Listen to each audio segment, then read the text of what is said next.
সর্দার সাহেবের বাড়ি ফিরেছেন কিনা দেখতে রান্নাঘর থেকে বেরিয়েছিলেন তিনি। কে জানতো সেই সময় এত বড় দুর্ঘটনা ঘটে যাবে। চৈতিকে বিছানায় শুয়ে দিয়ে চোখে মুখে পানির ঝাপটা দিল। বেশ কিছুক্ষণ পর জ্ঞান ফিরে আসে চৈতির। মিসেস ইয়াসমিন এবং জুনাইদা সৃষ্টিকর্তার দরবারে হাজার হাজার শুকরিয়া আদায় করে। জুনাইদা চৈতির কপালে চুমু দিয়ে বলল, এমন অঘটন কি করে ঘটতে যাচ্ছিল চৈতি? আম্মু, এখন এসব কথা আর বলিয়েন না। চৈতি ভয় পেয়ে আছে, বাদ দেন। জুনাইদাও আর কিছু বললেন না। নিচ থেকে সর্দার সাহেবের ডাক শুনতে পেলেন। জুনাইদার নাম ধরে ডাকছেন তিনি। সচরাচর এমন নাম ধরে ডাকেন না। জুনাইদা চৈতির রুম থেকে বেরিয়ে গেল সর্দার সাহেবের কাছে। কাঁধের আঁচ লেগে যাওয়া অংশটায় জ্বালা অনুভব করলো চৈতি। জুনাইদার পিছু পিছু ততক্ষণে সবাই বের হয়ে গেছে, শুধু প্রহন ছাড়া। চৈতি প্রহনের দিকে অসহায় দৃষ্টিতে তাকিয়ে বলল, কাঁধের অংশটাই জ্বলছে। একটা থাপ্পড় দিব মেয়ে তোমাকে। এত বেখেয়ালি মানুষ হয়? আমি যদি আজ না যেতাম তোমার কি হতো বলো তো? আমি কতটা ভয় পেয়ে গিয়েছিলাম জানো তুমি? এক মুহূর্তের জন্য মনে হয়েছিল আমার নিজের কলিজায় আগুন লাগিয়ে দিয়েছে কেউ। পোড়া জায়গায় মলম লাগানোর জন্য কোনো মলম আছে? প্রত্যুত্তর করল না চৈতি। চুপ করে বসে রইল। প্রহন আবারও জিজ্ঞেস করল, উত্তর পেল না। চৈতির একরোখা জেদ। হাল ছেড়ে দিয়ে প্রহন রুম থেকে বেরিয়ে যায়। প্রহনের চলে যাওয়ার দিকে এক নজরে চেয়ে থাকে চৈতি। মুখ ভেঙচি দিয়ে বলল, পুড়ে মরে গেলেই পারতাম, এত বকা শুনতে হতো না। গুরুগম্ভীর মুখ করে মেঝের দিকে তাকিয়ে বিছানায় বসে আছে সর্দার সাহেব। তার পাশেই জুনাইদা শাড়ির আঁচল দিয়ে শুধু চোখের পানি মুছছেন। বিরক্ত নিয়ে জুনাইদার দিকে তাকালেন সর্দার সাহেব। রাশভারী বিরক্ত মাখা গলায় বললেন, উফ জুনাইদা, তোমরা কিছু কিছু মেয়ে এত চিৎকাদানি হও কেন বুঝি না। এই জন্যই তোমাকে সিরিয়াস কিছু বলি না আমি। আমার মেয়েকে নিয়ে এমন সব কথা শুনলে আমার কষ্ট হবে না?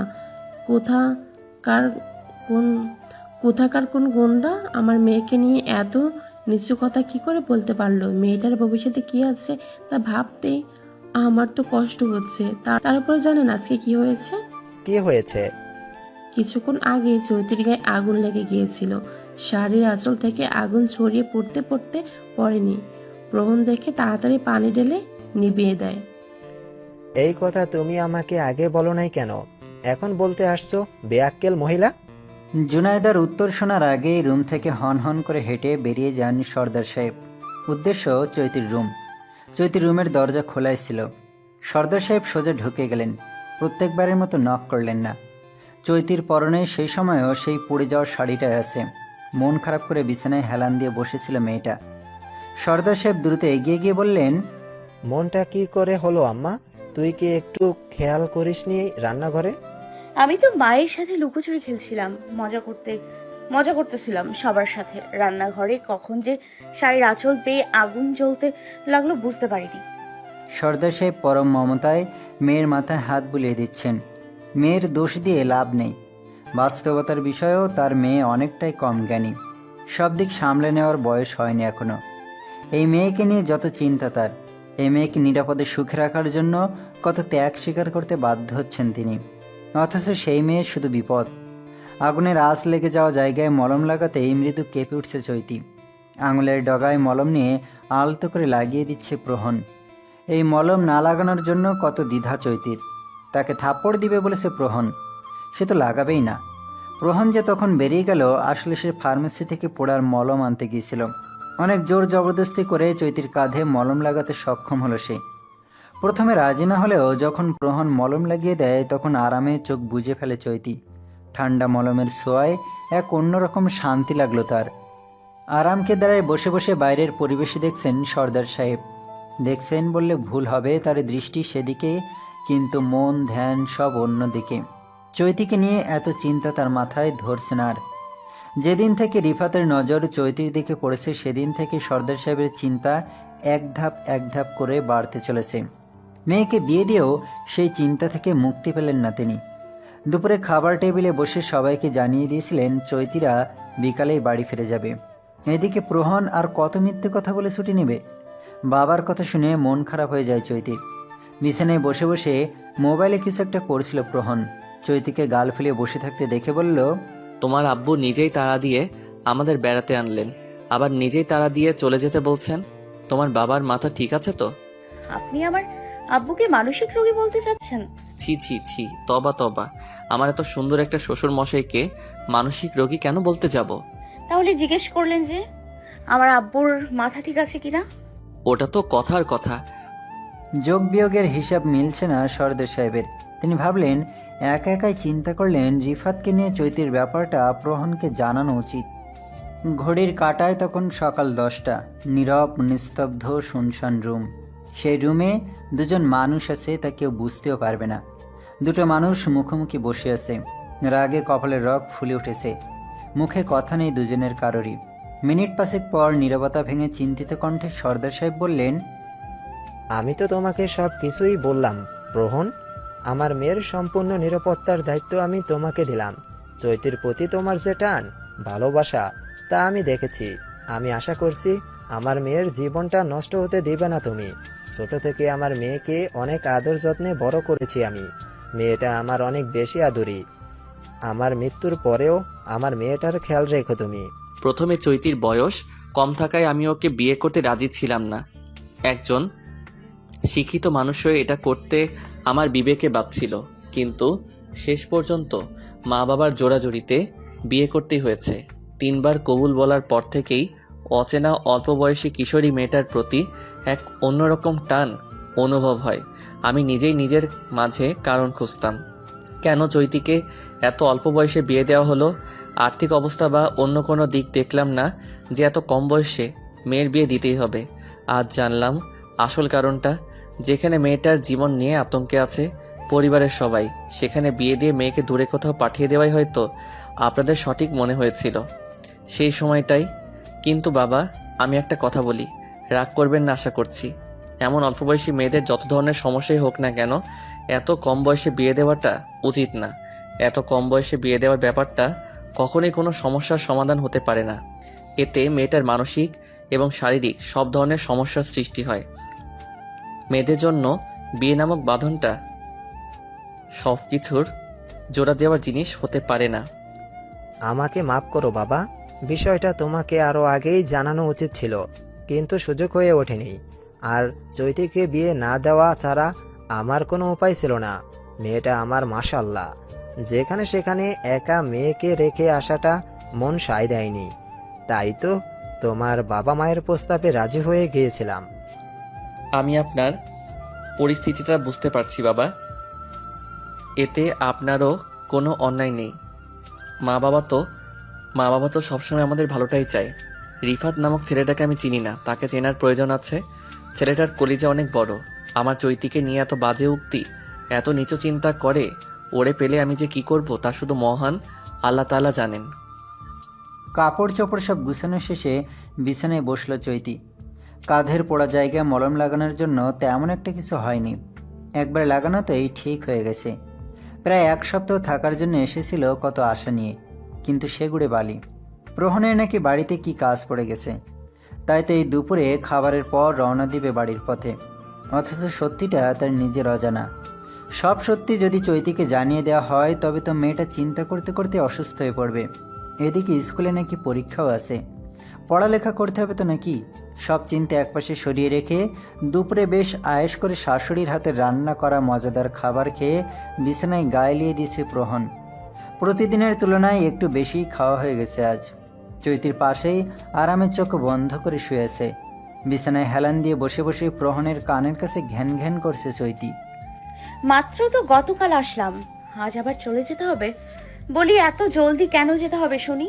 আরো 2-1 দিন থাকলে তো একটু শান্তি লাগতো মনে। আমাদের বাড়ি চালগুলো শেষ করতে হবে তো নাকি? মাস শেষ হয়ে যাচ্ছে, চাল শেষ হলো না। চালের সাথে মাসের কি সম্পর্ক? চাল, ডাল, তেল, এর জন্য কি মাস শেষ হতে হবে? এসব জিনিস তো যখন তখন শেষ হতে পারে, মাসের শুরুতে কিংবা মাসের মাঝামাঝি সময়ে। এটাই তো, বেড়াতে আসলেও কয়েকদিন পর বা কয়েকদিন আগেও ফিরে যেতে হয়। কত গুরুত্বপূর্ণ কাজ পড়ে যেতে পারে, ধারণা আছে তোমার?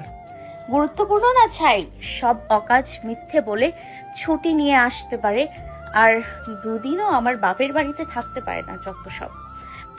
রাগে গাল ফুলিয়ে রুম থেকে চলে গেল চৈতি। চৈতির চলে যাওয়ার দিকে তাকিয়ে মুচকি হেসে বালিশ বুকে জড়িয়ে আবারও শুয়ে পড়ল। আপাতত শরীরের শান্তি দরকার। পরে না হয় রাগিনী বাচ্চা বউয়ের রাগ ভাঙানো যাবে। জুনাইদার পাশেই বসে মুখে পান পুরে দিয়ে চিবোচ্ছিলেন মিসেস ইয়াসমিন। জুনাইদার চোখ মুখ কেমন যেন শুকিয়ে আছে। ইয়াসমিনকে পান বানিয়ে দিলেও নিজের জন্য বানালেন না তিনি। দেখেই বোঝা যাচ্ছে কোনো কিছু নিয়ে চিন্তিত। মিসেস ইয়াসমিন ভুরুকুসকে কিছুক্ষণ চুপ করে তাকিয়েছিলেন জুনাইদার মুখের দিকে। কিয়ৎক্ষণ পর জুনাইদার হাতের ওপর হাত রেখে বললেন, আপা, আপনি কি কোনো বিষয় নিয়ে চিন্তিত? না মানে আপনার মুখ দেখে বোঝা যাচ্ছে আপনি হয়তো কিছু নিয়ে চিন্তা করছেন। সমস্যা না হলে আমার সাথে ভাগাভাগি করতে পারেন। কি নিয়ে আর চিন্তা করবো বলুন আপা? মেয়েকে নিয়েই তো যত চিন্তা।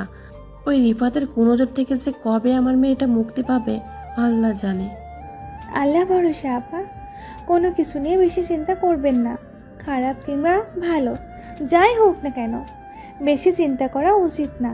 ভালো কিছুর সময় বেশি আশা বা চিন্তা করলে তার বিপরীত হয়, আর খারাপ কিছুর সময় খারাপ জিনিসগুলোই বেশি হয়।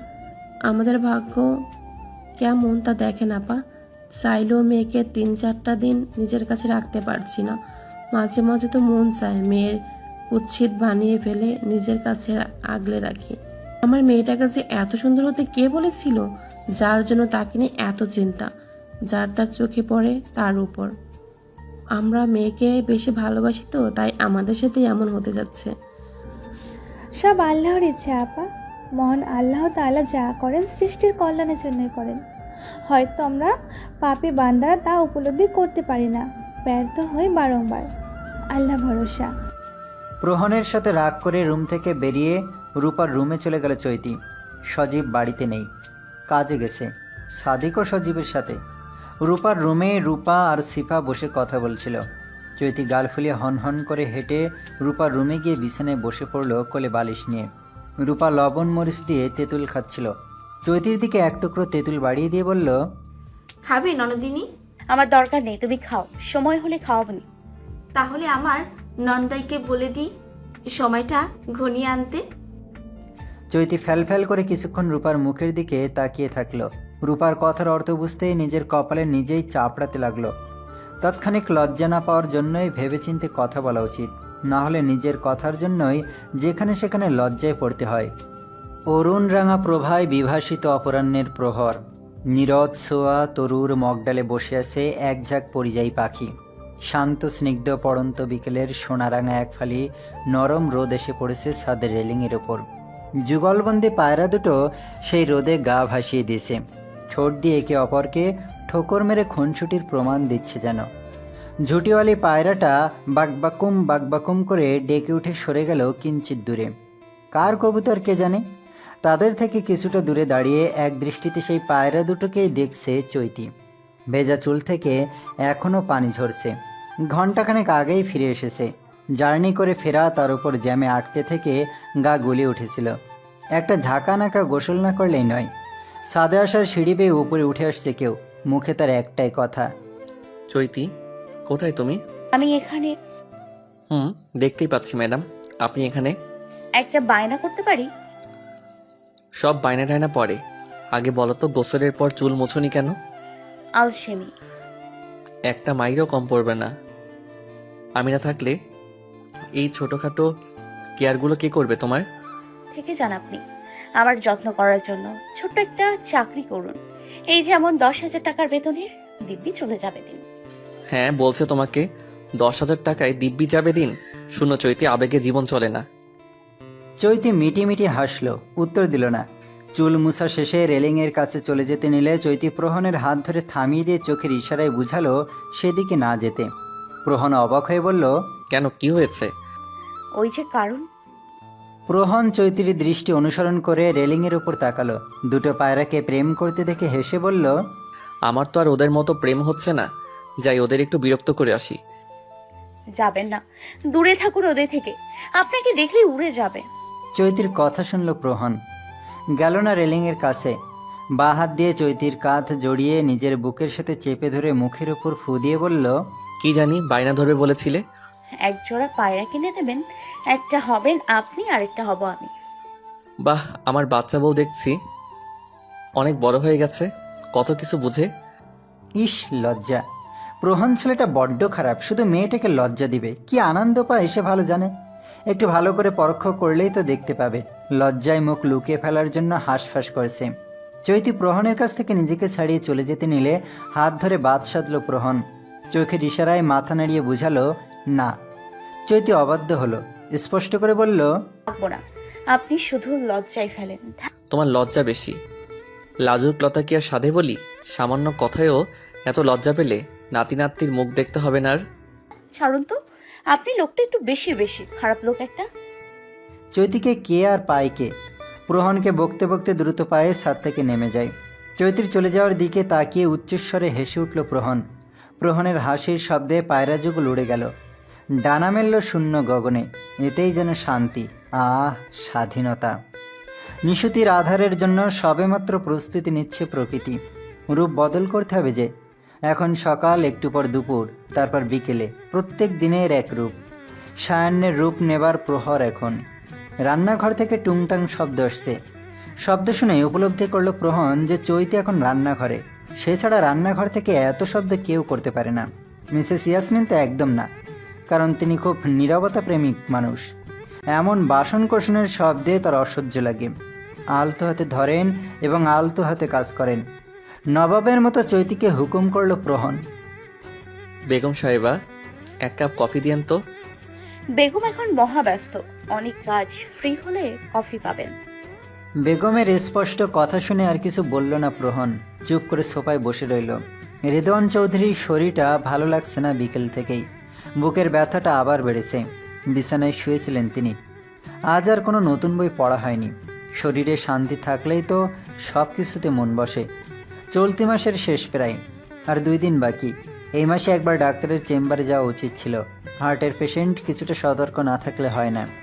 মিসেস ইয়াসমিন চার নাস্তা নিয়ে রেদওয়ান চৌধুরীর কাছে গেলেন। মিসেস ইয়াসমিনের হাতে খাবার দেখে বললেন, ইয়াসমিন, আমার চা খেতে ইচ্ছে করছে না, এক গ্লাস ঠান্ডা শরবত বানিয়ে দাও তো। তা দেব, কিন্তু তোমার কি শরীর খারাপ লাগছে? মুখটা কেমন শুকিয়ে গেছে। ওই একটু বুকে ব্যথা করছে, ওষুধ খেলেই ঠিক হয়ে যাবে ইনশাল্লাহ। বাড়ির সামনের বড় আম গাছটার কোনো একটা ডালে বসে এক নাগাড়ে ডাকছে সন্তান হারানো হুতুম পেঁচাটা। কি গম্ভীর এবং কষ্টদায়ক সেই ডাকটা। গা ভার হয়ে আসে চৈতির। রাতের বেলায় পেঁচার ডাকটা ঠিক হজম হয় না তার। কেমন যেন একটা হারিয়ে ফেলার ভয় হয়। পড়ার টেবিলে বসে ক্লাস টেস্টের জন্য প্রস্তুতি নিচ্ছিল সে। পাশেই বিছানার উপর বসে আছে প্রহন। মোবাইলের স্ক্রিনে দৃষ্টি তার। কারোর সাথে চ্যাট করছে হয়তো। হঠাৎ চৈতি বলে উঠল, আপনি আমার থেকে দূরে যাবেন না তো কখনো? না, যাব না। কিন্তু তুমি হঠাৎ এই কথা বলছো কেন? পড়ায় ফাঁকি দেওয়ার নিনজা টেকনিক ব্যবহার করতে চাচ্ছ? প্রিয় মানুষগুলোকে হারিয়ে ফেলার ভয় হয়। কথাটা বলেই হু হু করে কেঁদে উঠল চৈতি। তাজ্জব বনে গেল প্রহন। হঠাৎ মেয়েটার এমন কান্নায় প্রস্তুত হয়ে গেছে। বিছানার ওপর মোবাইলটা রেখে দ্রুত চৈতির কাছে গিয়ে চৈতিকে 2 হাতের বাঁধনে আগলে নেয় বুকের ভেতর। মাথায় হাত বুলিয়ে বলে, কান্না করছো কেন বোকামি? শুধু শুধু কেউ কান্না করে? কিচ্ছু হয়নি তো, কারো কিচ্ছু হয়নি, সবাই ঠিক আছে। কান্না থামাও পাগলি। হঠাৎ কি হলো চৈতির বুঝল না প্রহন। প্রিয় মানুষগুলোকে হারিয়ে ফেলার ভয়ে কত মানুষ কাঁদে সে খবর কি রাখে? কেউ না। নাক টেনে লম্বা লম্বা শ্বাস নেয় চৈতি। কান্না থামে। ভালো লাগছে না কিচ্ছু। কেমন জানি করছে বুকের ভেতর। অচেনা এক ভয় ক্রমশ বেড়ে যাচ্ছে চিত্তকোণে। চৈতিকে স্বাভাবিক করে প্রহন বলল, সকালে উঠে বাকি পড়াটা শেষ করে নিও, এখন আর পড়তে হবে না। ঘড়ির কাঁটায় তখন রাত প্রায় 10টা। মিসেস ইয়াসমিন ডাকছেন চৈতি আর প্রহনকে খাবার খেয়ে যাওয়ার জন্য। রাত হয়েছে অনেক। জার্নি করে ক্লান্ত তিনি। ঘুম এসে ভিড় করেছে চোখে। চৈতিকে নিয়ে খাবার খাওয়ার জন্য চলে যায় প্রহন। রেদওয়ান চৌধুরীকে ডাকার জন্য রুমে গেলেন মিসেস ইয়াসমিন। রেদওয়ান চৌধুরী শান্ত হয়ে ঘুমিয়ে আছেন। পাশেই আরিফ আজাদের লেখা বেলা ফুরাবার আগে বইটা পড়ে আছে বিছানায়। মিসেস ইয়াসমিন রেদওয়ান চৌধুরীকে বেশ কয়েকবার ডাক দিলেন, সাড়া পেলেন না। গভীর নিদ্রায় মগ্ন তিনি। সাধারণ ডাকে ঘুম ভাঙবে না। মিসেস ইয়াসমিন রেদওয়ান চৌধুরীর পাশে রাখা বইটা নিয়ে বুকশেল্ফের তাকে সাজিয়ে রাখতে রাখতে বললেন, খাবার খেয়ে ওষুধ খাবে না? ওঠো জলদি, ছেলে মেয়ে অপেক্ষা করছে তো তোমার জন্য। সাড়া না পেয়ে মিসেস ইয়াসমিন রেদওয়ান চৌধুরীর মাথার পাশে গিয়ে বসলেন।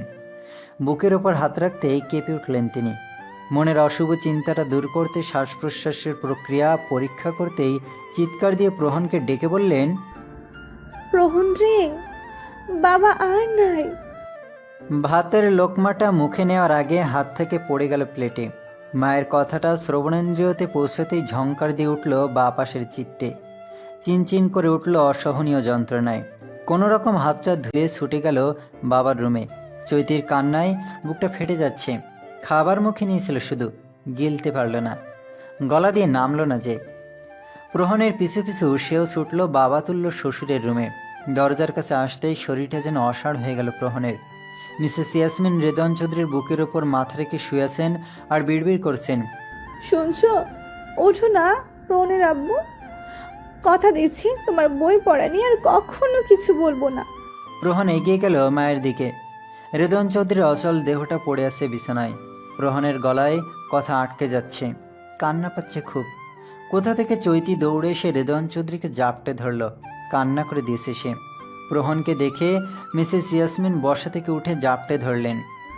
কি থেকে কি হয়ে গেল প্রহন? বাবা এত তাড়াতাড়ি কেন আমাদের ছেড়ে চলে গেলেন? আমি তো একেবারে একা হয়ে গেলাম, আমার ভালোবাসা হারিয়ে গেল দুনিয়া থেকে। কি করবে প্রহন বুঝতে পারছে না সে। নিজেকে সামলাবে নাকি চৈতি আর মাকে সামলাবে মাথায় কাজ করছে না। চৈতি হঠাৎ কান্না থামিয়ে দেয়। রেদন চৌধুরীর বাঁ হাতের কবজি ধরেছিল সে। বাবা বেঁচে আছে ভালো মা, ওনার হাতের রগ কাঁপছে। চৈতির কথায় চমকে উঠল প্রহন, সাথে খুশি হলো। নিজের কাছ থেকে মিসেস ইয়াসমিনকে ছাড়িয়ে দ্রুত বাবার কাছে গেল। হাতের নাড়ি ছুঁয়ে দেখল খুব ধীর গতিতে কাঁপছে। বুকের পা পাশে হাত রেখে অনুভব করার চেষ্টা করলো হৃদস্পন্দন হচ্ছে কিনা। খুবই ধীর গতিতে কাঁপছে হৃদয়। মিসেস ইয়াসমিনের দিকে তাকিয়ে চোখে মুখে হাসি ফুটিয়ে বলল, আব্বুর কিছু হয়নি আম্মু, তুমি দ্রুত অ্যাম্বুলেন্সকে ফোন করো, দ্রুত হাসপাতালে নিয়ে যেতে হবে। মিসেস ইয়াসমিন মাথা নেড়ে সায় দিলেন। দ্রুত মোবাইল নিয়ে ফোন করলেন। চৈতির দিকে তাকিয়ে প্রহন বলল, অনেক অনেক ধন্যবাদ তোমাকে চৈতি, তুমি যদি না বলতে হয়তো বাবার সত্যি কিছু হয়ে যেত। চৈতির চোখ থেকে টুপটুপ করে পানি গড়িয়ে পড়ছে গাল বেয়ে।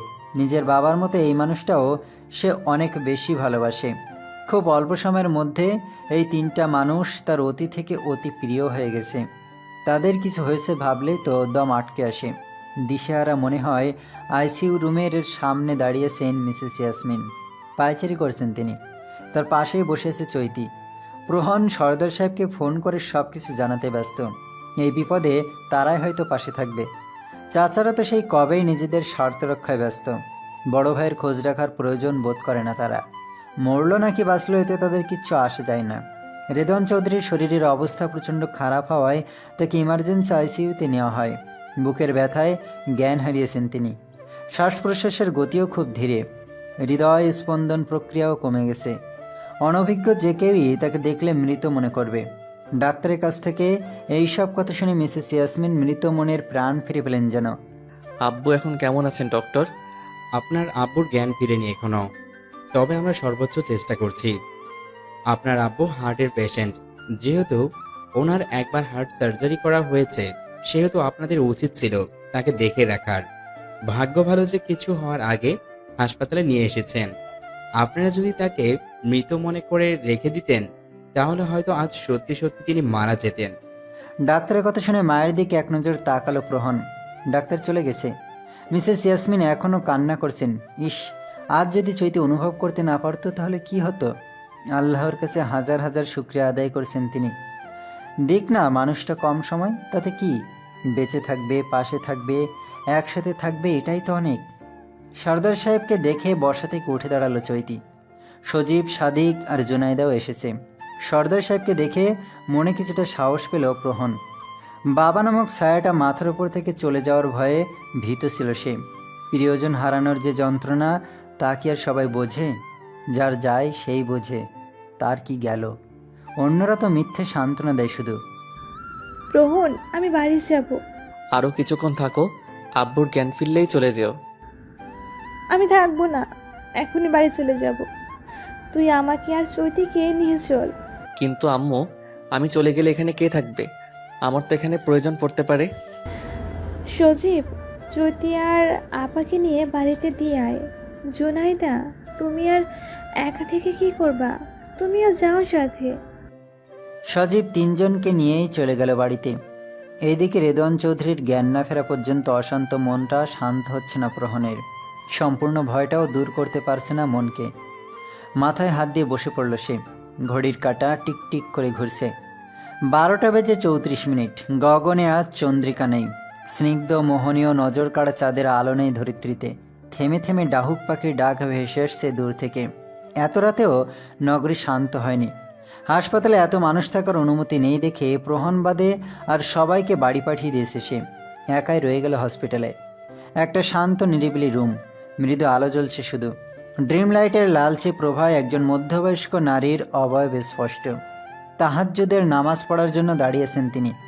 এই মহাবিপদে একমাত্র আল্লাহই তার ভরসা। নিজের ভুলের জন্যই ছেলেমেয়ের রাতের খাবারটুকুও খাওয়া হয়নি। ভয়ে ছিলেন তিনি খুব। রেদওয়ান চৌধুরীর কখন কি হয়ে যায় সেই ভয়ে থাকেন মিসেস ইয়াসমিন। বুকের ভেতরকার সেই ভয় থেকেই আজ কি একটা ভয়ানক কথা বলে ফেলেছেন তিনি। ভাবতেই কষ্ট হচ্ছে মনে। তাহাজ্জুদ নামাজের মাধ্যমে নাকি মহান আল্লাহকে নিজের খুব কাছে পাওয়া যায়। সব সময় না পড়লেও মাঝে মধ্যে রেদওয়ান চৌধুরীকে সাথে নিয়ে তাহাজ্জুদের নামাজ আদায় করতেন। আল্লাহর দরবারে 2 হাত পেতে নামাজে দাঁড়িয়েছেন আজ। সুস্থতার মালিক যে তিনি। গভীর রাত। দেয়াল ঘড়িটা টুংটুং করে শব্দ করে উঠল। ঘড়ির শব্দে কিছুটা ভয় পেলেন মিসেস ইয়াসমিন। সালাম ফিরিয়ে ঘড়ির দিকে তাকিয়ে দেখলেন 3টা বেজে গেছে। জুনাইদা আর চৈতি বেশ কিছুক্ষণ জেগেছিলেন। শেষে ঘুমের সাথে যুদ্ধ করে জেগে থাকতে না পেরে ঘুমিয়ে পড়ে। সরদার সাহেব আর সজীব সাদিক ও ঘুমিয়ে গেছেন। পুরো বাড়িটা নিস্তব্ধ। নিশিরাতে একা জেগে নামাজ পড়ে নিজের প্রিয় মানুষটার প্রাণ ভিক্ষা চাচ্ছেন মিসেস ইয়াসমিন। নীরব কান্নায় ভিজে যাচ্ছে গাল। অশান্তি ঝড় বয়ে যাচ্ছে মনের গভীরে। আজ কেন জানি ভয় হচ্ছে না। হসপিটালের করিডোরের শেষ প্রান্তে বসে দেয়ালের সাথে হেলান দিয়ে চোখ বন্ধ করে আছে প্রহন। হাসপাতালটাও চুপচাপ হয়ে গেছে। কখন বাবার জ্ঞান ফিরবে সেই চিন্তায় চিন্তিত সে। বাবা মানেই তো একটা বিশাল আকাশ মাথার উপরে। হারিয়ে গেলে যে সব কিছু উলটপালট হয়ে যাবে, শেষ হয়ে যাবে সব শান্তি। প্রভাতের বিশুদ্ধ হাওয়ায় হেলে দুলে পড়ছে গাছের পাতা। শীতল বাতাসে কেঁপে কেঁপে উঠছেন মিসেস ইয়াসমিন। চোখ দুটো ফুলে আছে, লালও কিছুটা। রাতে ঘুম হয়নি, তার উপর কান্না করেছেন সারা রাত। পূর্ব দিগন্তে আদিত্যকে এখনো দেখা যাচ্ছে না। ভোরের আলো ফুটেছে কিছুক্ষণ আগে। হসপিটালের করিডোরে পায়চারি করছে প্রহন। রাতের শেষ দিকে চোখ লেগে এসেছিল। ঘণ্টাখানেক পর তন্দ্রাভাব কেটে গেল। রেদওয়ান চৌধুরীর জ্ঞান ফিরেছে কিনা জানতে পারছে না। সারা রাতে চৈতির কিছুটা ঘুম হয়েছে, আবার ভেঙেছে। এত অশান্তির মধ্যে শান্তির ঘুম ঘুমানো যায় না। শোয়া থেকে উঠে মাকে খুঁজতে লাগলো চৈতি, কিন্তু পুরো রুমে সে একা। নামাজ পড়তে উঠে গেছে মনে করে সে আর খুঁজল না। উঠে ফ্রেশ হয়ে নামাজের প্রস্তুতি নিতে চলে গেল। এত সকালে ছাদে কি করছেন আপা? নামাজ পড়ে এলাম কিছুক্ষণ আগে, ভালো লাগছিল না। নাস্তা তো বানাতে হবে। আপনি যদি আমাকে জিনিসগুলো দেখিয়ে দিতেন সুবিধা হতো আর কি। সে কি, আপনি কেন নাস্তা বানাবেন? আমি যাচ্ছি, বানিয়ে নেব। হয়েছে, আপনাকে বানাতে হবে না আজ। আমি জানি আপনার মনে শান্তি নেই, তারপরও আপনাকে কাজ করতে দিতে পারি না। মিসেস ইয়াসমিন মৃদু হাসলেন। অনেকগুলো বছর পর কেউ তাকে বুঝলো, একটু হলেও বুঝলো। মিসেস ইয়াসমিনকে সাথে নিয়ে ছাদ থেকে নেমে গেল জুনাইদা। রান্নাঘরে এসে দেখেন চৈতি চায়ের পানি বসিয়েছে। বিয়ের পর এই প্রথম নিজের হাতে কিছু বানাতে রান্নাঘরে এসেছে। এই অসময়ে কিছু না করাটাকে বিবেকে সায় দিচ্ছে না। তাই তো নামাজ পড়ে 1 মিনিটও দেরি না করে রান্নাঘরে চলে এলো। চৈতিকে কাজ করতে দেখে মনে মনে খুশি হলেন জুনাইদা। মেয়ে বুঝতে শিখেছে পরিস্থিতি, বড় হয়ে গেছে যে। রেদওয়ান চৌধুরীর জ্ঞান ফিরেছে। বাবার ডান হাতটা ধরে বেডের পাশে বসে আছে প্রহন। চিত্ত জুড়ে বয়ে যাচ্ছে খুশির দমকা হাওয়া। আল্লাহর কাছে হাজার হাজার শুকরিয়া আদায় করে মাকে জানিয়ে দিল। মিসেস ইয়াসমিনের বুকের ওপর থেকে যেন বড় কোনো পাথর সরে গেল। আল্লাহ তার কথা শুনেছে দেখে একবেলা এতিম শিশুদের খাওয়ানোর নিয়ত করলেন তিনি। রেদওয়ান চৌধুরী সুস্থ হয়ে বাড়ি ফিরলে তাকে নিয়ে একসাথে এতিম শিশুদের খাবার পরিবেশন করবেন। বুকের ভেতর যে অশান্তিটা ছিল তা চলে গেছে প্রহনের কথা শুনে। আজ আবার চৈতির পরীক্ষা আছে। ঘড়িতে তখন সময় সকাল 8টা। মিসেস ইয়াসমিন চৈতিকে জোর করে খাইয়ে স্কুলে পাঠিয়ে দিলেন। যেতে না চাইলেও শুনলেন না মিসেস ইয়াসমিন। চৈতিকে স্কুলে পাঠিয়ে দেওয়ার পর সর্দার সাহেব, জুনাইদা আর সজীব সাদিকের সাথে হাসপাতালে চলে গেলেন রেদন চৌধুরীর সাথে দেখা করতে। লোকটাকে তিনি আচ্ছা মতন বকে দেবে বলে মনে মনে কঠোর সিদ্ধান্ত নিয়ে নিয়েছেন মিসেস ইয়াসমিন। সব কিছুতেই মানুষটার বাড়াবাড়ি। বুকের ব্যথাটা তীব্র থেকে তীব্রতর হচ্ছিল, তা যদি একটাবার বলতো তাহলে আজ এই ভয়াবহ দিন দেখতে হতো না। গতকাল রাত থেকে সকাল পর্যন্ত যে কিসের উপর বেঁচেছিলেন তিনি, তা শুধু মহান সৃষ্টিকর্তার মিসেস ইয়াসমিন জানেন। আমাকে তুমি কেন বললে না আব্বু যে তোমার শরীর প্রচণ্ড খারাপ হয়ে গেছে? মাকেও তো বলতে পারতে তোমার শ্বাস নিতে কষ্ট হচ্ছিল। তুমি জানো তোমার এই অবস্থা দেখে আমি নিজেই ভেতরে ভেতরে মরে যাচ্ছিলাম। পেশেন্টকে দিয়ে এখন কোনো কথা বাড়ানোর চেষ্টা না করাই উচিত। সবে তো জ্ঞান ফিরেছে, কিছুক্ষণ সময় যাক, নিজে থেকেই কথা বলবে। আপনি বরং সকালের নাস্তাটা করে আসুন, আর পেশেন্টের জন্য কিছু ফল নিয়ে আসুন। ডাক্তারের কথায় সায় দেয় প্রহন। বসা থেকে উঠে দাঁড়িয়ে এক পলক বাবার মুখের দিকে তাকিয়ে কেবিন থেকে বেরিয়ে গেল। রেদন চৌধুরীকে দেখে মুচকে হাসলেন মিসেস ইয়াসমিন। তার মানুষটা এখনও তার কাছে আছে, ভাবতেই তো ভালো লাগে। শান্তিতে ভরে ওঠে মন। রেদন চৌধুরী ধীর কণ্ঠে বললেন, মরতে মরতেও বেঁচে গেলাম ইয়াসমিন, তোমার সাথে ভয় নিয়ে ঝগড়া করার জন্য। একদম উল্টাপাল্টা কথা বলবা না তুমি। আমি আর আমার ছেলে মেয়ে জানি তুমি ছাড়া আমরা কতটা অসহায়। আমরা না থাকলেও তোমার কিচ্ছু যায় আসে না। তোমার তো বই আছে, কিন্তু আমাদের তো তুমি ভরসা। তোমরা ছাড়া আমি বই দিয়ে কি করব? তোমরা ছাড়া যে আমি ভীষণ একা, মরে গেলেও একা হয়ে যাব দেখে আল্লাহ আমাকে এখনো বাঁচিয়ে রেখেছেন। শুরু হয়ে গেছে না তোমাদের বই নিয়ে ঝগড়া? এই দুটো বুড়ো বুড়িকে নিয়ে আমি আর পারলাম না। আমি স্যুপ রান্না করে নিয়ে এসেছি, ওটা খাইয়ে দিলেই তো হবে। ভালো করেছো, আমি আরও তোমাকে ফোন করে বলতাম সেই কথা। চৈতি আজ একা একা স্কুলে গেছে, তুই ওকে গিয়ে নিয়ে আসিস। মেয়েটা যেতে চাচ্ছিল না, আমি জোর করে পাঠিয়েছি, পরীক্ষা ছিল তাই। আচ্ছা। সকালে রোদ থাকলেও দুপুরের দিকে আকাশ মেঘলা হয়ে এলো। ক্লাসে গাল ফুলিয়ে বসেছিল চৈতি। দৃষ্টি তার বাইরের বিশাল মাঠে। কোনো রকম পরীক্ষাটা দিয়েছে সে। মন শুধু ছুটে যেতে চাচ্ছে হাসপাতালে। মনের গভীর থেকে খুব করে চাচ্ছে সে যেন সব কিছু আগের মতো হয়ে যায়। বিপদ আপদ একদম ভালো লাগে না। সুখে ভরা সংসারগুলোতে এই যেন বিপদ এসে কড়া নাড়ে, সুখে আর থাকতে দেয় না। নতুন স্কুলে চৈতির একজন ভালো বান্ধবী হলো। মেয়েটার নাম মনিকা। চৈতিকে উদাসীনভাবে বাইরে তাকিয়ে থাকতে দেখে বলল, কি হয়েছে তোর চৈতি, মন খারাপ? আমার আব্বু অনেক অসুস্থ, হসপিটালে ভর্তি, ভালো লাগছে না কিছু। মনিকার অজানা চৈতি যে বিবাহিত। সে ভেবে নিয়েছে যে হয়তো চৈতি তার নিজের বাবার কথাই বলেছে। সে চৈতির উদ্দেশ্যে বলল, তাহলে তুই এক কাজ কর, স্যারের কাছ থেকে ছুটি নিয়ে বাড়ি চলে যা। মনিকার কথায় রাজি হলো চৈতি, কিন্তু পরে মনে পড়ল সবগুলো ক্লাস না করলে প্রহন বকা দিবে, সাথে মিসেস ইয়াসমিনও। তাই আবারও মন খারাপ হয়ে গেল তার। বামে টানে মাথা নেড়ে বলল, না রে মনি, যাব না। সব ক্লাস না করে গেলে কপালে শনি আছে। এই রোদ তো এই ধূসর মেঘে ছেয়ে যাচ্ছে অন্তরিক্ষ। মেঘ সূর্যের এমন লুকোচুরি খেলা দেখতে মন্দ লাগছে না চৈতির। স্কুল ছুটি হয়েছে কিছুক্ষণ আগেই। স্কুল গেটের সামনে দাঁড়িয়ে প্রহনের জন্য অপেক্ষা করছে সে। সকালে আসার সময় মিসেস ইয়াসমিন বলেছিলেন প্রহন নিতে আসবে, পাঠাবেন তিনি প্রহনকে। চৈতিও তাই অধীর আগ্রহে প্রহনের পথ চেয়ে আছে। আজ সারাদিনে একটাবারের জন্য দেখা হয়নি মানুষটার সাথে, অথচ যাকে দেখে তার প্রত্যেকটা দিনের শুরু হয়। রাস্তার ওপাশে দাঁড়িয়ে থাকা চেনা মুখটা চোখের সামনে পড়তে অধর জুড়ে বয়ে গেল হাসির রেখা। প্রহনকে দেখে চৈতি রাস্তা পার হতে গেলে প্রহন রাস্তার ওপাশ থেকে চিল্লিয়ে বলল, তুমি ওখানেই থাকো চৈতি, আমি আসছি তো। রাস্তা পার হয়ে প্রহন চৈতির কাছে আসতেই প্রহনের উদ্দেশ্যে চৈতির একটাই প্রশ্ন, আব্বু কেমন আছে? জ্ঞান ফিরেছে, ভালো আছে আলহামদুলিল্লাহ। আদিত্যের প্রখর তাপে ঝলসে যাচ্ছে প্রকৃতি। জ্যৈষ্ঠের মাঝামাঝি সময় চৌধুরী ভিলা শুনশান। দুপুর 3টা বাজে। কাঁধের ব্যাগটা টেবিলের ওপর রেখে ঘর্মাক্ত, ক্লান্ত, তৃষ্ণার্ত, ক্ষুধার্ত শরীরটা এলিয়ে দিল বিছানায়। মাথার ওপর ফ্যান ঘুরছে। বাতাসগুলো গায়ে লাগতেই ঘুমে চোখ বুজে আসছে চৈতির। রান্নাঘর থেকে এক গ্লাস শরবত বানিয়ে রুমে এসে চৈতিকে শুয়ে থাকতে দেখে ডাক দেয় প্রহন, চৈতি উঠো, ফ্রেশ হয়ে ঠান্ডা শরবত খেয়ে নাও, ভালো লাগবে। পিট পিট করে চোখ মেলে প্রহনের দিকে তাকালো চৈতি। প্রহন হাতে গ্লাস নিয়ে স্থির হয়ে দাঁড়িয়েছে। এত কেয়ার দেখে নিজেকেই নিজের হিংসা হয় চৈতির। এতটা ভালোবাসা, যত্ন পাওয়ার যোগ্য সে নয়। মনে মনে একটাই চিন্তা করে চৈতি, এই তো কিছুক্ষণ আগেই কি সুন্দর সিনেমার প্রেমিকের মতো করে রাস্তা পার করে নিয়ে গেল। আপন মনে হাসল চৈতি, মানুষটা কি বেশিই ভালো। আলসেমির পরীরা এসে চেপে ধরেছে চৈতিকে, সাথে তন্দ্রাপরিও। এক চোখ বন্ধ করে আরেক চোখ মেলে প্রহনের দিকে তাকিয়ে বলল, একটু ঘুমাই, উঠতে ইচ্ছে করছে না। প্রহন কিছু বলল না। এক পলক চৈতির দিকে তাকিয়ে হাতের গ্লাসটা টেবিলের ওপর রেখে বিছানায় শুয়ে থাকা চৈতির হাত ধরে টেনে বসিয়ে দিল বিছানায়। চৈতি আবারও শুয়ে পড়তে চাইলে টেনে দাঁড় করিয়ে দেয়। ঠোঁট ফুলিয়ে প্রহনের দিকে তাকালো চৈতি। প্রহন চোখের ইশারায় বলল, ফ্রেশ হয়ে নাও। অসভ্য লোক একটা।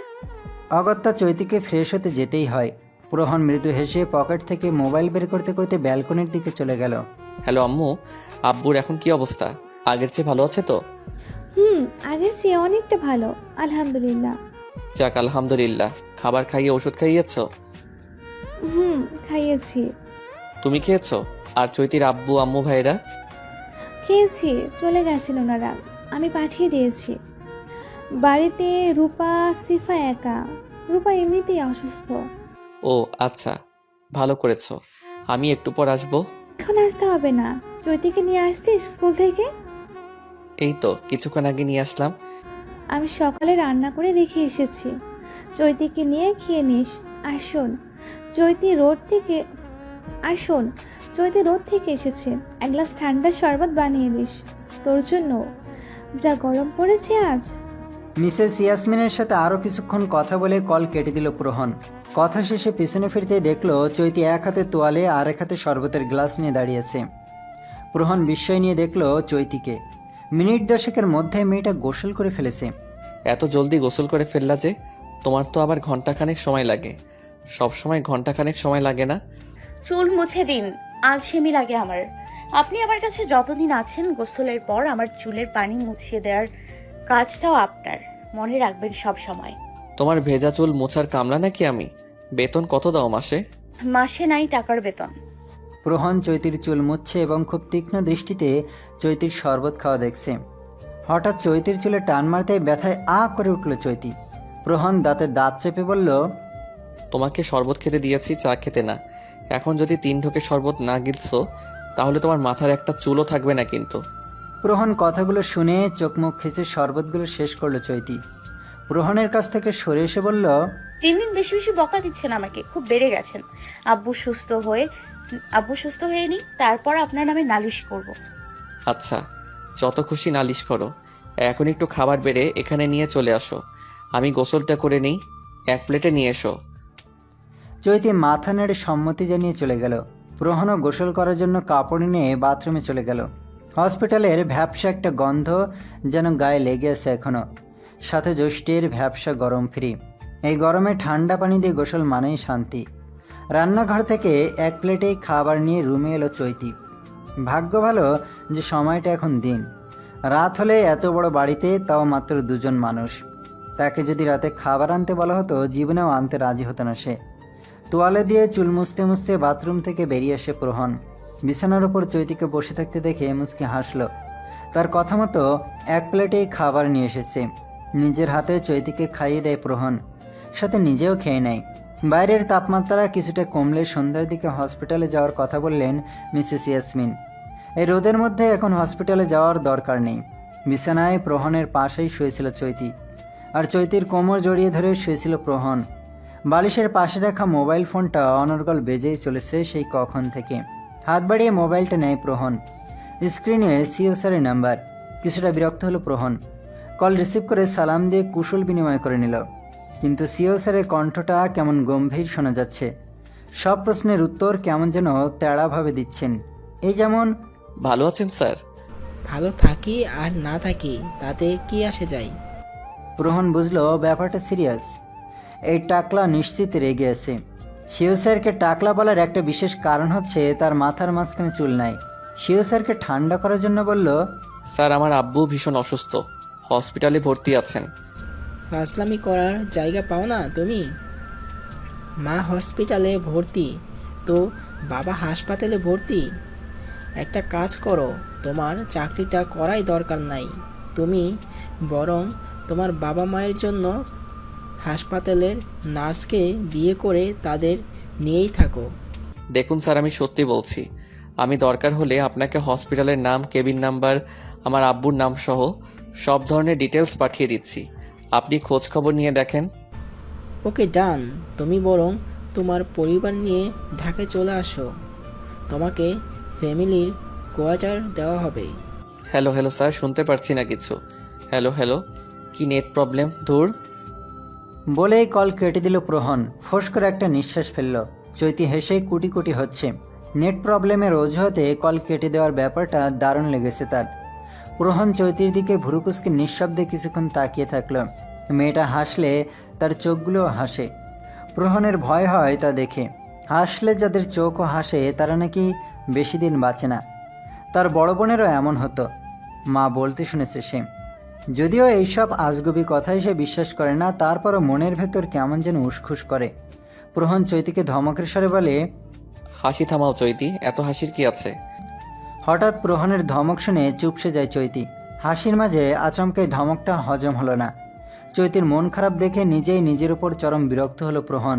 শুধু শুধু মেয়েটার মন খারাপ করে দেওয়াটা একদম উচিত হয়নি। এখন নিশ্চয়ই অভিমানে গা ভাসাবে। মেয়েটা বড্ড অভিমানী। গাড়ির হর্নের বিরক্তিকর শব্দে কান ঝালাফালা হয়ে যাচ্ছে চৈতির।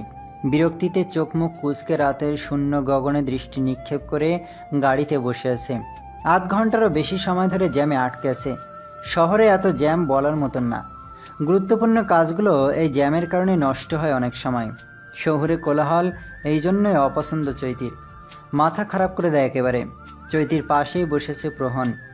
উকি দিয়ে চৈতিকে দেখার চেষ্টা করছে, অথচ মেয়েটা মুখ ঘুরিয়ে রেখেছে।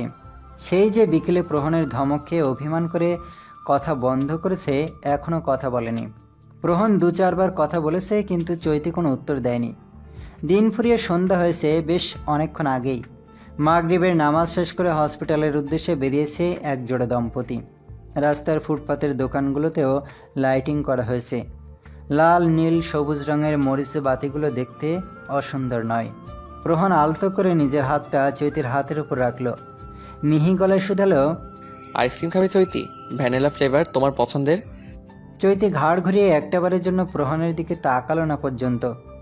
উত্তরের আশায় চৈতির দিকে চেয়ে আছে প্রহন, কিন্তু চৈতির কোনো সাড়া পেল না। সে আগের মতোই জানালার ফাঁক দিয়ে ব্যস্ত নগরী দেখতে ব্যস্ত। বিন্দু বিন্দু ঘাম জমেছে চৈতির নাকের ডগায়। লাইটের আলোয় চিকচিক করছে যেন মুক্তোর দানা। প্রহনের কোনো উপস্থিতি টের না পেয়ে পাশ ফিরে তাকায় চৈতি। তার পাশের সিট খালি, প্রহন নেই। হঠাৎ তার পাশের জানালার দিক থেকে পরিচিত কণ্ঠ থেকে শুনল, আমি এইদিকে আছি। চমকে তাকায় চৈতি। প্রহনকে দেখে কিছুটা খুশি হলেও প্রকাশ করল না। প্রহন চৈতির দিকে এক পলক তাকিয়ে বাসে উঠে আসে। চৈতির হাতে একটা আইসক্রিম দিয়ে তাচ্ছিল্য হেসে বলে, আমি তোমার পাশ থেকে সরে গিয়েছি আরও বেশ কিছুক্ষণ আগে, অথচ তুমি আমার উপস্থিতি উপলব্ধি পর্যন্ত করতে পারলে না চৈতি। তুমি সত্যি অনেক ছোট। কবে বড় হবে বলো তো? আপনি যে আমার পাশে ছিলেন না তা আমি উপলব্ধি করতে পারেন। কে বলেছে আপনাকে সব সময় নিজের মন গড়া কথা শোনাবেন না? কাট কাট কণ্ঠে উত্তর দিল চৈতি। সবসময় মানুষের একতরফা অভিযোগগুলো শুনে চুপ করে থাকার মানেই হয় না। হতেই তো পারে তার মন গড়া কথাগুলোর কোনো সত্যতা নেই, নিতান্তই তা অহেতুক অভিযোগ। প্রহন চৈতির কথা শুনে মৃদু হাসল।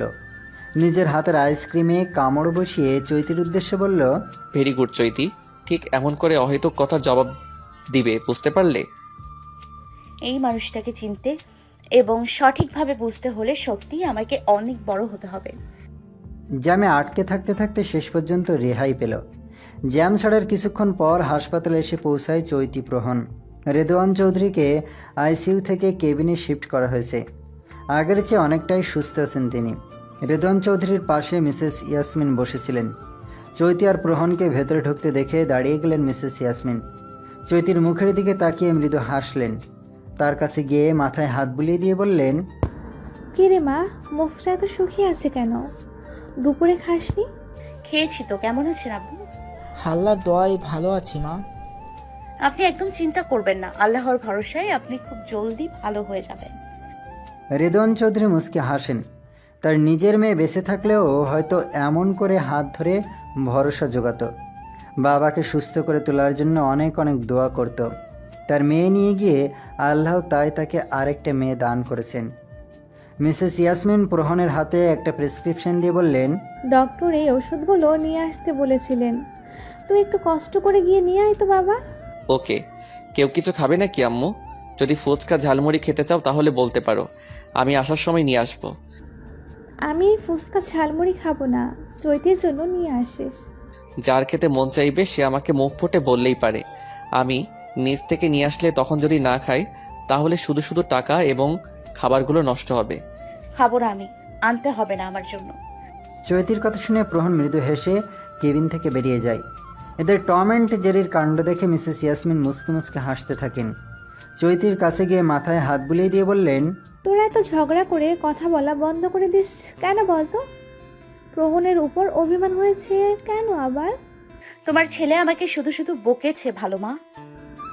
আচ্ছা এই ব্যাপার, প্রহন আসুক, ওকে আমি খুব করে বকে দেব। মিসেস ইয়াসমিনের কথা শুনে মুসকে হেসে জড়িয়ে ধরে চৈতি। কে জানে মিসেস ইয়াসমিন সত্যি সত্যি প্রহনকে বকে দেবে। বেশ কিছুক্ষণ পর এক হাতে ঔষধ আর অন্য হাতে ফুচকা ঝালমুড়ি নিয়ে কেবিনের ভেতরে যায় প্রহন। প্রহনের হাতে দুটো প্যাকেট দেখে চৈতির বুঝতে অসুবিধা হলো না প্রহন তার জন্য কিছু নিয়ে এসেছে। মুখের হাবভাব গম্ভীর্য করে রাখলেও মনে মনে বেশ খুশি হলো চৈতি। মায়ের হাতে ঔষধের প্যাকেট আর চৈতির হাতে খাবারের প্যাকেট ধরিয়ে দিয়ে চলে গেল প্রহন। মেঘলা অপরাহ্ন, অন্তরিক্ষে যেন কৃষ্ণবর্ণীয় নীরদ বাসা বেঁধেছে সাময়িক সময়ের জন্য। দুপুরের দিকে হালকা রোদ থাকলেও বিকেল হতে হতে মেঘেদের আড়ালে হারিয়ে গেছে আদিত্য। প্রত্যেক দিনের মতো আজ আর গোধূলির মেহেদি রাঙা আকাশ নেই, পরিবেশ ঝাপসা হয়ে আছে। পড়ন্ত বিকেল নাকি সন্ধ্যা তা বোঝা দায়। চারপাশে চোখ পড়লেই স্পষ্ট বোঝা যাচ্ছে যে প্রকৃতি ঘন বর্ষণের জন্য প্রস্তুতি নিচ্ছে। সন্ধ্যার দিকে হয়তো ঝুম বৃষ্টি হতে পারে। জ্যৈষ্ঠের শেষ দিন আজ। বৃষ্টির আশায় বসে আছে শত কৃষক, সাথে এক অবাধ্য কিশোরী। বৃষ্টি আসবে তারপরও একটা ভ্যাপসা গরম রয়ে গেছে। মাথার উপর খটখট করে ঘুরছে সিলিং ফ্যান। রেদন চৌধুরীর আগের চেয়ে অনেক বেশি সুস্থ আছেন। মাঝখানে কেটে গেল 15টা দিন। সপ্তাহখানেক আগে ঢাকায় ফিরে গেছে প্রহন। চাইলেও থাকা সম্ভব না, মায়া কাটিয়ে যেতেই হবে। বিছানায় শুয়ে শুয়ে প্রহনের সাথে ঝগড়ার সময়গুলোই ভাবছিল চৈতি। রান্নাঘর থেকে ভেসে আসছে হুকুম, চৈতি ছাদে কাপড়গুলো রয়ে গেছে, একটু কষ্ট করে নিয়ে আয় তো মা। আজকাল কাজ করতে বেশ আলসেমি লাগে চৈতির। এক রাশি বিরক্তি নিয়ে শোয়া থেকে উঠে দাঁড়ালো। হাত দিয়ে চুলের খোপা বেঁধে মাথায় ওড়না দিয়ে চলল ছাদে। ছাদে যেতে ভীষণ আপত্তি তার, সহজে যেতে চায় না। এর সবচেয়ে বড় কারণ হলো ইমরান নামের কলেজে পড়ো এক ছেলে, পাশের বাসার নাফিজার বোনের ছেলে। সকাল আর বিকেল এই সময়গুলোতে যেন তাকে ছাদে থাকতেই হবে। ছেলেটাকে তেমন একটা ভালো লাগে না চৈতির, কেমন করে যেন তাকিয়ে থাকে। সোজা সাপটা তাকালেও হতো, তা না আর চোখে এমন করে তাকিয়ে থাকে যেন গিলে খাবে। আজও ব্যতিক্রম হয়নি। ছাদে যেতেই ইমরানের সাথে চোখাচোখি হয়ে গেল। সাথে সাথে চোখ ফেরালো চৈতি। প্রহন জানলে চোখ খুলে মার্বেল খেলবে। ছেলেটার হাতে একটা সিগারেট, অথচ এই 15 দিনে একটা বারও ছেলেটাকে দেখে সিগারেটখোর মনে হয়নি। কাপড়গুলো জলদি করে নিয়ে চলে যেতে নাই চৈতি। পিছন থেকে উচ্চস্বরে ইমরান ডেকে উঠল, এই সুন্দরী এই। চৈতি থামল না। পা বাড়াতে ইমরান আবারও ডাক দিল, এই ছোট আপু শোনো। চৈতি পিছনে ফিরে তাকায়। তা দেখে খুশি হয়ে যায় ইমরান। বেশ উৎকণ্ঠা গলায় বলে, তোমার মতো দেখতে আমার একটা ভালোবাসার পাখি ছিল, একদম তোমার মতো দেখতে। তোমাকে আমি যেমন করে ডাকলাম তেমন করেই প্রথম ডেকেছিলাম তাকে। কিন্তু জানো আমার পাখিটা না খাঁচা থেকে পালিয়ে মুক্ত আকাশে পাকা মেলে উঠছে। এত কথা শোনার সময় নাই চৈতির। কিছুক্ষণ পরে কল করবে প্রহন। যদি জানতে পারে অন্য কোনো ছেলেকে ডাকে পিছনে ফিরে তাকিয়েছে তাহলে একদম গলা টিপে মেরে ফেলবে। প্রিয় জিনিস হারিয়ে ফেলার ভয়ে সারাক্ষণ থাকে সে, তা খুব ভালো করেই জানে চৈতি। তবে যে যাই বলুক বা করুক সে তো জানে ভালো সে শুধু প্রহনকেই বাসে। এই মেয়ে, এই তোমার নামটা কি বলে তো যাও। স্কুলে যাওয়ার সময় এমন কথা শুনে কনফিউজড হয়ে গেল চৈতি। কাকে কথাটা বলা হয়েছে তা দেখার জন্য পিছনে ফিরে তাকাতে দেখলো ইমরান নামের ছেলেটা বুকে 2 হাত গুজে চৈতির দিকে তাকিয়ে দাঁড়িয়ে আছে, মুখে হাসি হাসি ভাব। চৈতি ইমরানকে দেখে এবার দ্রুত হাঁটতে লাগলো। চৈতিকে এত জলদি হাঁটতে দেখে ইমরানও দ্রুত পায়ে হেঁটে চৈতির পাশে এসে পড়ে। ইমরানকে পাশে দেখে চৈতি ঘাবড়ে যায়। এমন করে পালিয়ে যাচ্ছ কেন মেয়ে? দেখুন আমি বিবাহিত। প্রহন চৌধুরীর স্ত্রী চৈতি চৌধুরী, দয়া করে আমাকে এমন বিরক্ত করবেন না। আমার স্বামী জানতে পারলে তখন অযথাই আমাকে ভুল বুঝবে এবং আমাদের সুন্দর সম্পর্কটা নষ্ট হবে। চৈতি বিবাহিত কথাটা ঠিক হজম হলো না ইমরানের। তার মুখের হাবভাব দেখেই বোঝা যাচ্ছে যে চৈতির কথায় সে কতটা অবাক। বিস্মিত কণ্ঠে বলল, আমি তোমার কথা বিশ্বাস করি না। তুমি আমার সাথে নিশ্চয়ই মজা করছো। এইটুকু একটা মেয়ের বিয়ে হয়ে গেছে বললেই কি আর বিশ্বাস করা যায় নাকি? মোটেও না। আমাকে বিরক্ত করবেন না, আমি আপনার সাথে কথা বলতে বিরক্ত বোধ করি। কথাটা বলেই সিএনজি ডেকে উঠে গেল চৈতি। ইমরান অবাক হয়ে চেয়ে রইল সিএনজিটার দিকে। মুখের উপর যেহেতু বলেই দিয়েছো বিরক্ত হয় এবং বিবাহিত, সেহেতু মেয়েটাকে আর বিরক্ত না করাই উচিত। কিন্তু একটু ভালো করে খোঁজ নিয়ে জানতে হবে যে মেয়েটা সত্যি বিবাহিত কিনা। মনে মনে কথাগুলো বলে নিজের কাজে চলে গেল ইমরান। বর্ষণময় মধ্যাহ্ন, প্রকৃতিতে নেমে এসেছে ঘন বর্ষণ, সতেজ হচ্ছে গাছের পাতা, পাখিরা মনের সুখে বৃষ্টির পানিতে ভিজছে। গায়ের সুন্দর পালকগুলো বৃষ্টির পানিতে ভিজে কেমন যেন স্যাঁতস্যাঁতে হয়েছে। বছরখানেক আগেই এমন একটা বর্ষণময় দিনে প্রহনের সাথে ভিজেছিল চৈতি। আজ আর চাইলেও ভেজা সম্ভব না। পড়ার টেবিলে বসে মুখে কলম রেখে গালে হাত দিয়ে বাইরের দিকে তাকিয়েছে মেয়েটা। আগামীকাল গণিত পরীক্ষা, অথচ সে প্রহনের সাথে কাটানো মিষ্টি মুহূর্তে ডুবে আছে। 6-7 মাসেরও বেশি সময় হয়ে গেল মানুষটাকে সামনাসামনি দেখা হলো না, ছুঁয়ে দেখা হলো না। দুপুরবেলা কেউ পড়তে বসে, অসহ্য। চোখে মুখে বিরক্তি। কিছুক্ষণ আগেই ভাত খেয়েছে, কোথায় একটু এমন ঠান্ডা বৃষ্টির মধ্যে একটা শান্তির ঘুম দেবে তার হলো না। মাধ্যমিকের পরীক্ষার জন্য গণিত বইয়ের বেশিরভাগ সব কিছু রিভিশন করা শেষ। পিথাগোরাসের উপপাদ্য না হয়ে রাতে দেখে নিত, কিন্তু মিসেস ইয়াসমিনের চোখ পাকিয়ে তাকানোতেই হাওয়া হয়ে গেল সব কথা। চুপ করে এসে ভদ্র মেয়ের মতো বসতে হলো পড়ার টেবিলে। রেদওয়ান চৌধুরী এখন যথেষ্ট সময় দেন মিসেস ইয়াসমিনকে। ছুটির দিনে চৈতি আর অর্ধাঙ্গিনীকে নিয়ে পার্কে ঘুরতে যান, মাঝে মাঝে রেস্টুরেন্টে খেতে যান। বই পড়া কমিয়ে মিসেস ইয়াসমিনের সাথে গল্প করেন। রেদওয়ান চৌধুরীর কাছে আবদার করেও লাভ নেই, কিছু বললেই বলবে, গতবার মডেল টেস্টের পরীক্ষায় অঙ্কতে 26 মার্ক পেয়েছিলি, আর এখন ফাইনাল পরীক্ষা হচ্ছে, A+ না পেলে প্রহন কিন্তু খুব বকবে। তোর পড়ালেখা হবে না দেখে এখনও বাড়ি আসেনি ছেলেটা। মন দিয়ে পড়। অঙ্ক কি পড়ার বিষয় নাকি? আজও গত কয়েক সপ্তাহ ধরে রেদওয়ান চৌধুরীর এইসব কথা শুনতে শুনতে মুখস্থ হয়ে গেছে চৈতির। এত কিছু ভাবার পর হঠাৎ মন বলে উঠল, চৈতি, আসলেই তোর একটু করে অঙ্কগুলো দেখা উচিত, নিয়মগুলো দেখে নে। ভালো রেজাল্ট না করলে প্রহনের সাথে এই জন্মেও আর দেখা হবে না, খুব বকবে। বাইরে থেকে দৃষ্টি সরিয়ে বইয়ের উপর চোখ রাখল। ইতিমধ্যে কখন যে সে পুরো বইয়ে প্রহন চৈতি লিখে ভরিয়ে ফেলেছে খেয়ালই করেনি। সেদিন সন্ধ্যায়ও ঝুম বৃষ্টি হলো, শীতের দিনে বৃষ্টি। আজব দেশের আজব আবহাওয়া। ফেব্রুয়ারি শুরু হয়েছে 3 দিন হবে। দেয়ালে টাঙানো ক্যালেন্ডারটা জানিয়ে দিচ্ছে আজ 3রা ফেব্রুয়ারি। কনকনে শীত কাঁপছে প্রহন। রুমের ভেতর বিন্দু পরিমাণ নেট নেই, থাকবেই বা কী করে? শহর ছেড়ে যে পাহাড়ি এলাকায় বদলি হয়েছে, শহরের তুলনায় পাহাড়ি এলাকায় শীতের পরিমাণটা একটু বেশি। তার উপর বৃষ্টির পরিবেশটাকে শীতল থেকে অতি শীতল বানিয়ে ফেলেছে। ভিডিও কলের ওপাশে গালে হাত রেখে প্রহনের দিকে তাকিয়েছে চৈতি। চোখে মুখে খুশির উজ্জ্বল আলো যেন ঝিকমিক করতেছে। এই মুহূর্তে প্রহনের ইচ্ছা করছে মেয়েটার গাল ধরে টেনে দিয়ে বিরক্ত করতে। আগের সেই পিচ্চি চৈতি এখন অনেকটাই বড় হয়েছে, সুন্দরও হয়েছে আগের চেয়ে। চোখে কাজল দিলে প্রহন চৈতির চোখের ভিতরে হারিয়ে যায়, ডুবে মরে ভালোবাসার সিক্ত আবেশে। এই তো কয়েকদিন আগে চোখে কাজল দেওয়ার জন্য চৈতিকে কি বকাটাই না দিল। ডিউটিও করতে পারে না, সব সময় সেই চোখ দুটো যেন ভাসে তার চোখের সামনে। আপনার শীত করছে তো রুমে চলে যান। আর আপনি শীতের কাপড় পরেননি কেন? রুমে নেট নেই, কোনো এক জঙ্গলে আসছি, নেট নাই, কিছু নাই, তার উপর এত ঠান্ডা বলার মতো না। শীতের কাপড় গায়ে দিয়ে ঘুমিয়ে পড়ুন, আর কথা বলতে হবে না। আচ্ছা। শুধু আচ্ছা? আর কিসের আচ্ছা? হ্যাঁ, আমি বললেই আপনাকে লাইন কেটে দিতে হবে? চৈতির এহেন কথায় তাজ্জব বনে গেল প্রহন। শুধু আচ্ছা বলাতেই এত রাগ। যদি আচ্ছা রাখছি, আল্লাহ হাফেজ বলে কল কেটে দিত তাহলে কি করতো আল্লাহ জানে। তুমি নিজেই তো বললা। আচ্ছা বলতে হবে? আমি বললেই যে আপনি আমার কথা শোনেন তা তো জানতাম না। যাই হোক, মজা করছি। আপনার শীত করতেছে বুঝতে পারছি আমি। যান রুমে যান। এইবার চৈতির কথার উত্তরে প্রহন কিছু বলল না, কারণ আবার কখন মুড বদলে যায় বলা যায় না। শুধু মুচকে হাসলো। ওপাশ থেকে চৈতি কল কেটে দিল।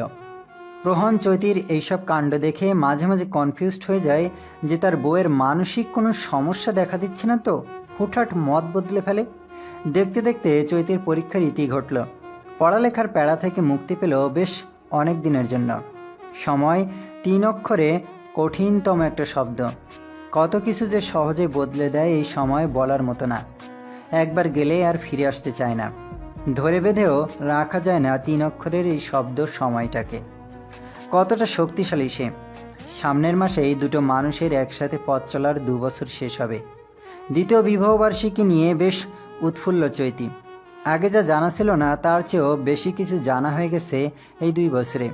দুটো মানুষ বিবাহ নামক বাঁধনে এক হলেও পূর্ণতা পায়নি তাদের সম্পর্ক। পাশের বাসার এক ভদ্রমহিলা এসেছিলেন সেদিন। চৈতি সোফার উপর পা তুলে বসে বসে টিভি দেখছিল আর নুডলস খাচ্ছিল। ভদ্রমহিলার মাথার চুল পাকা ধরেছে। মিসেস ইয়াসমিনকে ডেকে বললেন, তা কি করছি ইয়াসমিন, তোমার নাতি নাতনি মুখ কখন দেখবো আমরা? বিয়ে তো অনেকদিন হলো। ভদ্রমহিলার কথা শুনে খাবার গলায় আটকে কাশি উঠে যায় চৈতির। কাশতে কাশতে মুখ দিয়ে রক্ত বের হবার উপক্রম। কি সাংঘাতিক মহিলা! অন্যের নাতি নাতনির মুখ দেখার আশায় যেন দিন কাটাচ্ছে। মিসেস ইয়াসমিন মুচকে হেসে বলেছিলেন, আমার ছেলের বউ তো নিজেই এখন বাচ্চা, সে আবার বাচ্চা সামলাবে কি করে? আর অল্প বয়সে মা হয়ে মৃত্যু ঝুঁকি নেওয়ার কোনো দরকারই নেই। সময় হলে আমার নাতি নাতনির মুখ সবাই দেখবে, সাথে আপনিও আপা। সময়টা তখন সন্ধ্যা 7টা। পরীক্ষা নামক প্যাড়া থেকে মুক্তি পেয়েছে চৈতি। দীর্ঘ 6 মাস পর আজ প্রহন বাড়ি ফিরে আসছে। সিও স্যারকে নিজের বিয়ের ব্যাপারে সব কিছু জানিয়ে দিয়েছে প্রহন। প্রহনের কথা শুনে সিও স্যার কিছুটা রাগ দেখালেও পরে মুচকে হেসে বলেছিলেন, একা একা নিজের বিয়ের দাওয়াত নিজেই খেলে। এখন আমাদের কারো নাম রাখার অনুষ্ঠানের দাওয়াত দিবা কখন বলো? সিও স্যারের কথা শুনে মুচকে হাসলো প্রহন। মিসেস ইয়াসমিন চৈতির বিছানার উপর লাল রঙের একটা শাড়ি রেখে বলে গেলেন পরে সুন্দর করে সেজেগুজে থাকতে। বাচ্চা বাচ্চা ভাবটা কেটে গেছে চৈতির। আগের চেয়েও ভীষণ সুন্দর হয়েছে দেখতে। বাড়িতে আজ জমজমাট আয়োজন করা হয়েছে। চৈতির বাড়ির সবাইও এসে উপস্থিত হয়েছে। রূপার কোলে শুয়ে থাকা ছোট্ট মেয়ে চৈতালি ড্যাব ড্যাব করে তাকিয়েছে চৈতির দিকে। চৈতালি রূপার মেয়ে। চৈতির নামের সাথে মিলিয়ে এই নাম রেখেছেন সর্দার সাহেব। এক চৈতি শ্বশুর বাড়িতে চলে গেছে তো কি হয়েছে, আরেকটা ছোট্ট চৈতালি আছে না, যে সারাক্ষণ তার বাড়িটাকে মাতিয়ে রাখবে। ছোট্ট ছোট্ট পায়ে দৌড়ে বেড়াবে পুরো সর্দার বাড়িতে। হুটহাট চৈতির মতো গাছের মগডালে উঠে নামতে না পেরে ভ্যা ভ্যা করে কান্না করবে। ভাবলেই তো হাসি পায়। বিছানার এক কোণে বসে আছে চৈতি। তার সামনেই রূপা সিফা বসে আছে। আজ হঠাৎ রিফা এর কথা খুব মনে পড়ছে চৈতির। ছেলেটা কতগুলো মেয়ের জীবন নষ্ট করেছে, তার শাস্তি সেও এই দুনিয়ায় পেয়েছে। মাসখানেক আগে ট্রেনের ধাক্কায় আহত হয়ে 2 পা হারিয়ে ফেলেছে। ট্রেন একেবারে পিষে দিয়ে গেছে তাকে। দীর্ঘশ্বাস ফেলল চৈতি। ছেলেটা নিকৃষ্ট। আল্লাহ হয়তো তাকে পরকালেও মাফ করবেন না। কত শত নির্দোষ মেয়ের জীবন কেড়ে নিয়েছে। এখন হয়তো খুব ভালো করেই বুঝতে পারে তাদের কষ্টটা। কিরে চৈতি, কি এত ভাবছিস? তোর শাশুড়ি তোকে তৈরি হয়ে নিতে বলেছেন। রূপার কথা শুনে ভাবনার ঘোর কাটে চৈতির। অতীতের কোনো কিছুই এখন আর মনে রাখার প্রয়োজন নেই, কারণ তার অতীতের চেয়েও বাস্তবতা একটু বেশি সুন্দর। শাড়ি সামলাতে না পারা মেয়েটাও এখন বেশ সুন্দর করে গুছিয়ে শাড়ি পরে এবং সামলাতেও জানে। সাংসারিক কাজ না জানা মেয়েটাও এখন বেশ সুন্দর করে মজার মজার খাবার রান্না করতে জানে, গুছিয়ে চলতে জানে। সময় এবং মিসেস ইয়াসমিন চৈতিকে আগের চেয়েও দায়িত্বশীল হিসেবে গড়ে তুলেছে। গোসলের পর চুল না মোছার অভ্যাসটা যায়নি এখনও। চৈতি চায়ও না সেই অভ্যাস চলে যাক। এই কাজের দায়িত্ব পালন করবে শুধুমাত্র একজন, আর সেই মহান ব্যক্তি হলো প্রহন। টুকটুকে লাল রঙের শাড়ি পরায় নিজেকে কেমন নতুন বউ বউ লাগছে চৈতির কাছে। গোধূলি বেলায় আকাশ যেমন সিঁদুর রাঙা টুকটুকে লাল রঙে সাজে, কি অপরূপ সুন্দর লাগে তখন। ঠিক তেমনই নজর কাড়া সুন্দর লাগছে চৈতিকে। সৌন্দর্য উপভোগ করার মানুষটা যে আজ বাড়ি ফিরে আসছে, তার জন্যই তো এত সাজানো নিজেকে। নিজের মনেই নিজের প্রশ্ন ছুড়ে মারল চৈতি। উত্তর পেয়ে যাবার আগেই চোখ সরিয়ে নিল আয়না থেকে। এক আকাশ সমান ভালো লাগা কাজ করছে মনের ভেতর, সাথে একটু ধকধক করে কাঁপছে হৃদয়। 6 মাস পর প্রিয় মানুষটাকে কাছ থেকে দেখা হবে, হাতে হাত রাখা হবে, কাঁধে মাথা রেখে উপভোগ করা হবে চৈতালি পূর্ণিমা। ভাবতেই তো ভাল লাগে মনের গভীরে। ঘড়ির কাঁটায় চোখ রাখলো চৈতি। 9টার কাছাকাছি। কখন আসবে চিত্ত জুড়ে শুধু একটাই স্লোগান চলছে, অপেক্ষা। মাঝে মাঝে যেন ভীষণ মধুর হয়ে যায়। ভালো লাগে, খুব ভালো লাগে প্রিয় মানুষগুলোর জন্য অপেক্ষা করতে। তবে সেই অপেক্ষাটা দীর্ঘস্থায়ী না হোক, ক্ষণস্থায়ী হোক। ভালোবাসাটা হোক দীর্ঘস্থায়ী, যেন মৃত্যুর পরও একসাথে থাকা যায়। কলিং বেল বাজছে। 1 বার 2 বার, এক নাগাড়ে কয়েকবার। চৈতির ঠোঁটের কোণে হাসি ফুটে উঠল, কারণ সে জানে প্রহন একসাথে এতবার কলিং বেল বাজায়। ছুটে যেতে চাইলেও গেল না। সবাই কিভাবে ভেবে বসে রইল বিছানায়। চৈতির ভাবনায় ঠিক হলো, প্রহন আসলো, জড়িয়ে ধরল মাকে। ড্রয়িং রুমে বসে থাকা সবার সাথে কুশল বিনিময় করে বলল, চৈতি কোথায়? দেখছি না যে। শরীর ঠিক আছে তো? সবুর তো করো নন্দাই সাহেব, সবুরে তো মেওয়া ফলে। রুমে যাও, ফ্রেশ হয়ে নাও, তারপর চৈতিকে নিয়ে খাবার খেতে আসো। তুমি না আসা পর্যন্ত খাবে না বলে বসে আছি রুমে। মেয়েটা আগের মতোই বাচ্চা রয়ে গেছে। মনে মনে বলল প্রহন। রুমে গিয়ে চৈতিকে দেখল না। সামনে আসতে লজ্জা পাচ্ছে নিশ্চয়ই। লজ্জাবতী বউ আমার, লজ্জা তো পাবেই। ধীর পায়ে ব্যালকনির দিকে এগিয়ে যায় প্রহন। চোখ মুখ খিচে ফেলল চৈতি। প্রহনের পায়ের কড়া পারফিউমের গন্ধটাই জানিয়ে দিচ্ছে প্রহন তার দিকে এগিয়ে আসতেছে। বউ, তুমি কি আমার দিকে তাকাবে না? দেখবে না আমায়? অনুভূতিরা ঝড় তুলেছে হৃদয়ে। ধুকফুকানি বেড়ে গেল কেন হঠাৎ? বোধগম্য হলো না চৈতির। ঘাড় ঘুরিয়ে প্রহনের দিকে তাকাতে যাবে এমন সময় দরজায় টোকা পড়ল। গলা উঁচু করে বলছে কেউ, ভেতরে আসতে পারি? বিরক্তি নিয়ে রুমের ভেতর চলে গেল প্রহন। দরজার সামনে দাঁড়িয়েছে রূপা, হাতে খাবারের ট্রে। খাবার নিয়ে আসলেন কেন ভাবি? আপনার আম্মু পাঠিয়ে দিয়েছেন, বলেছেন খাবারটা আপনারা রুমেই খেয়ে নিতে। এত ক্লান্তি নিয়ে আবার নিচে গিয়ে খেয়ে আসতে হবে না। আমরা তো নিচে গিয়ে খেয়ে নিতে পারতাম। আমার কথা নয়, কিন্তু এইসব কথা আপনার আম্মু বলেছেন আপনাকে বলে দিতে। মানে হলো এইগুলো আপনার মায়ের কথা, আর মায়ের কথা তো শুনতেই হবে। প্রহন মৃদু হেসে মাথা নাড়িয়ে সম্মতি জানায়। গভীর রাত। শহরের কোলাহল কমেছে অনেক বেশি। ঝিঝি পোকার ডাক স্পষ্ট। ডাহুক পাখির ডাকও ভেসে আসছে দূর থেকে। বাসাবাড়ির বেশিরভাগ মানুষই ঘুমে মগ্ন। জেগে আছে একজোড়া কপতি। একটা কথা বলি চৈতি, বলুন। তুমি আমার জীবনে আসার আগে বুঝতাম না প্রেম ভালোবাসা বলতেও কিছু একটা আছে দুনিয়ায়। বাবা মা যখন প্রথম তোমার সাথে আমার বিয়ে ঠিক করেছিলেন, আমি তো রেগে শেষ, কিছুতেই বিয়ে করব না। কিন্তু মা বাবা ইমোশনাল ব্ল্যাকমেইল করে তোমাকে বিয়ে করতে বাধ্য করে। আমি জানি সবটা। আমিও কি আপনাকে বিয়ে করতে রাজি ছিলাম না। জোর করেই বিয়ে দিয়েছিল, ভাগ্যিস দিয়েছিল, না হলে এত ভালোবাসা পেতাম কোথায়। ভালোবাসো আমাকে? না তো, আপনাকে কে ভালোবাসে? তুমি বাসো জানি তো আমি। উইল ইউ বি মাই বাবুর আম্মু? বুকের ভেতর মোচড় দিয়ে উঠল চৈতির। অদ্ভুত এক অনুভূতির সাথে পরিচিত হলো সে। লজ্জায় নুয়ে পড়ল সিক্ত প্রেমিকের চওড়া বক্ষে। লজ্জাবতীর লজ্জা দেখে প্রহন হাসল, খুব হাসল, এবং নিজে থেকেই বুঝে নিল নীরবতা সম্মতির লক্ষণ। ভালোবাসাটা কিছু সময়ের জন্য না হোক, ভালোবাসাটা হোক অন্তহীন, অনন্তকালের জন্য হৃদয়ে টিকে থাক ভালোবাসা নামক অনুভূতি। পূর্ণতা পাক সকল ভালোবাসা। চৈতি আর প্রহন তাদের নিজেদের মতো ভালো থাকুক অনেক অনেক দিন।